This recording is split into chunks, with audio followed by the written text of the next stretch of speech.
Bonjour. Alors regardez, Rabbi Yosef il pose une très bonne question. Il dit, hier on a dit comme ça, on a dit que d'après Rabbi Yosef, il y a une grande marloquette dans la Gemara, dans page Kouf Yud 110 dans Sanhedrin. Quelle est la marloquette? Est-ce que Korach a été avalé par la terre ou pas?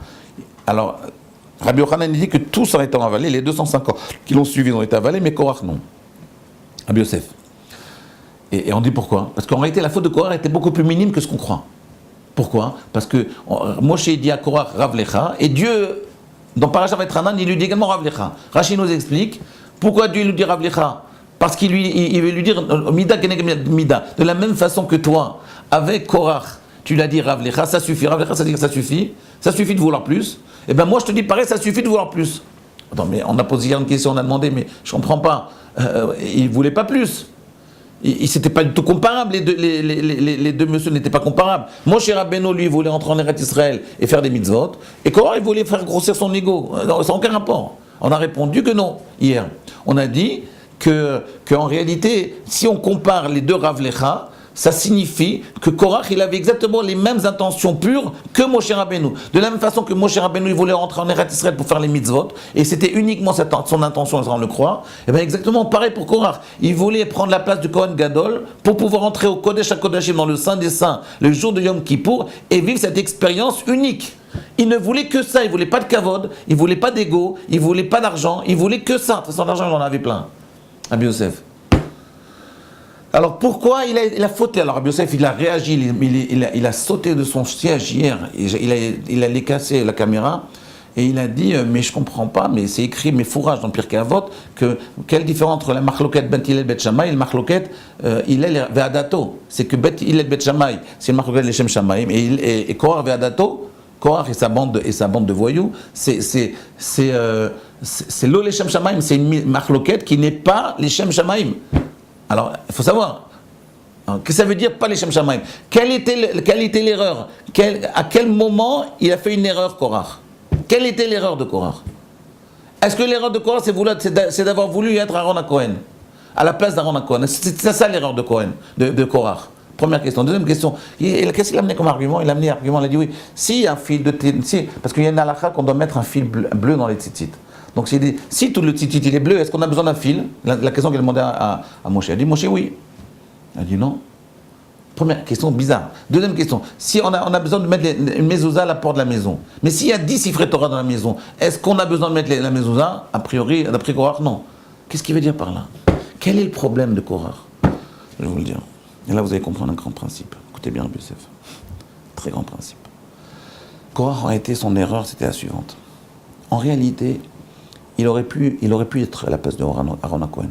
Il avait de quoi être concurrencé à Aaron HaKohen.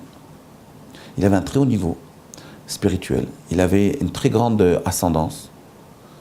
Et donc, il aurait pu vraiment se mesurer à Aaron HaKohen. Mais quelle est l'erreur qu'il a fait? Je vais vous dire l'erreur. L'erreur, elle a commencé par sa femme. La femme de Korach, elle lui a dit, un jour il est rentré, parce que Moshe Rabbeinu, il a dit à tous les Lévites, il faut se raser la tête. Les cils, les sourcils, il faut tous se raser. Donc il est rentré, et sa femme, quand ça rigole, elle dit, mais je ne comprends pas, Moshe Rabbeinu, il te rase, et après, il t'a l'air suspect, tu as l'air d'un suspect, là maintenant, elle lui dit sa femme. En plus, il prend son frère pour rentrer là, pour prendre la Keuna. Pourquoi il ne te demande pas à toi? Quelle était l'erreur de Korach? Et Korach, il est rentré dans cette vision-là. En réalité, ici, on voit un principe énorme. L'erreur de Korach, d'après Rabbi Yochanan, c'est qu'en réalité, il aurait pu aller et demander le poste de Aaron HaKohen. Mais l'erreur qu'il a fait, c'est qu'il n'aurait pas dû casser Moshe Rabbeinu. Il n'aurait pas dû salir Moshe Rabbeinu. Parce qu'il a dit, Moshe Rabbeinu, il cherche son frère. Ça, Moshe Rabbeinu, en réalité, il n'est pas si pur. Et c'est là l'erreur. L'erreur, c'est de voir justement rabaisser l'autre. Il y a deux façons de grandir. On peut se présenter à un poste, mais on n'est pas obligé de baisser celui qui est concurrent avec toi. On n'est pas obligé de baisser celui qui veut prendre ta place. Il y a plein de rabbanim, tous les rabbanim sont bien. Enfin, ceux qui comprennent. Vous comprenez ce que je veux dire, Rabbi Yosef? Ça veut dire qu'en réalité, ici, l'erreur, et ça c'est une très grosse erreur qu'on fait tout le temps, c'est que pour se mettre en valeur, on pense qu'il faut rabaisser l'autre. Et c'est là l'erreur. C'est très difficile de faire le contraire. c'est très difficile de ne pas rabaisser l'autre. C'était l'erreur de Korach.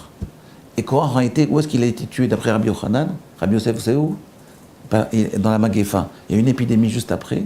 Et il a été tué comme la plupart des gens qui sont morts par Ta'ava, ou par Kin'a, ou par jalousie.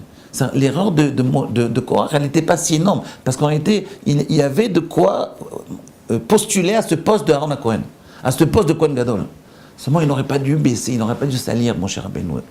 Et c'était ça l'erreur. Vous voyez, encore une fois, même avec Myriam, on a la même histoire. Il ne faut pas salir, mon cher Rabbeinu. Akadosh Baruch Hu, il dit comme ça, écoutez bien Rabbi Yosef. Akadosh Baruch Hu, il nous dit comme ça, vous pouvez me salir à moi, mais ne salissez pas mes rabbanim. Les rabbanim, c'est plus important que moi. Vous comprenez ce qu'il veut dire là, mon cher Akadosh Baruch Hu à Korach? Il lui dit, Korach, pour moi, il n'existe plus. Il te salit, pour moi, il n'existe plus. Quand vous voyez des gens qui parlent sur Rav Shtelman, je me dis, ces gens-là, pour moi, ils n'existent plus. On ne peut pas salir Rav Shtelman. On ne peut pas salir mon cher Rabbeinu. On ne peut pas salir les grands de la Torah. Et ça, c'est très très important. On peut avoir des idées contraires, on peut être en marloquette, on peut discuter, mais où on va savoir que ce n'est pas les Shem Shamaïm, c'est quand tu te mets à casser l'autre. Comment tu te mets en valeur? Parce que tu détruis l'autre ou parce que toi-même tu montres tes qualités? Et quand tu te mets un peu à casser un peu l'autre, c'est que ce n'est pas les Shem Shamaïm. Vous voyez, ça c'est un signe. Quand est-ce qu'un homme il vit les Shem Shamaïm? Vous voyez, c'est ça le même principe que Parashat Rukat.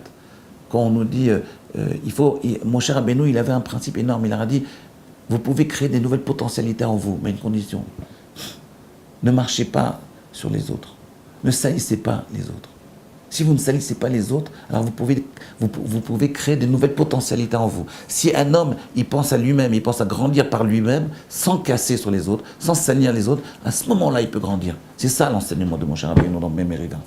C'était ça l'enseignement de mon cher Rabbeinu. À demain.